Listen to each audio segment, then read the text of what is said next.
আসসালামু আলাইকুম। আবারও না বললে নয়, এখন আমাদের গন্তব্য খয়রান জেলার পাবনা ব্রিজ। এদিকে আশরাফুল এবং মেহরাবের কঠোর চেষ্টা, এদিকে সূর্যেরও কঠোর চেষ্টা। তারা কি পারবে গন্তব্যে পৌঁছাতে? তো অবশেষে আমাদের গন্তব্য খয়রান জেলার হয়রান ব্রিজে পৌঁছাতে পেরেছি। তবে এখানকার যে আবহাওয়াটা কি বলবো ভাই, পুরাটাই করা। প্রচন্ড রোদ, চারিপাশে একটু পানি নেই, শুধু জল আর জল। থই থই থই থই করতাছে। দেখতে পাচ্ছেন এই যে হাঁসগুলা এই সাগরে সকালবেলা আসে গোদ গোদ গোদ গোদ করে গোসল করতে, গোদ গোদ গোদ গোদ করে তারা গোসল করে। আবার দেখা যায় যে হাঁসগুলা মারামারিও করে। উপার থেকে এপারে হাঁসগুলো সাঁতরে আসার সময় ধংঘর্ষণ হয়ে বসে দেখা যায়। এদিকে একটা বান্দা ফুলসিরাতের রাস্তা পার হচ্ছে।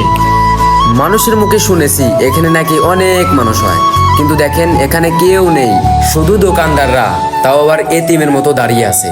আবার এদিকে খয়রান জেলার পাবনা ব্রিজের একই অবস্থা, একটা জেনও নেই। সব মিলে যাই হোক, এখন প্রচুর বৃষ্টি পড়তাছে, এখন আর এখানে থাকা যাবে না। নেই, আজকের মতো এখানেই শেষ।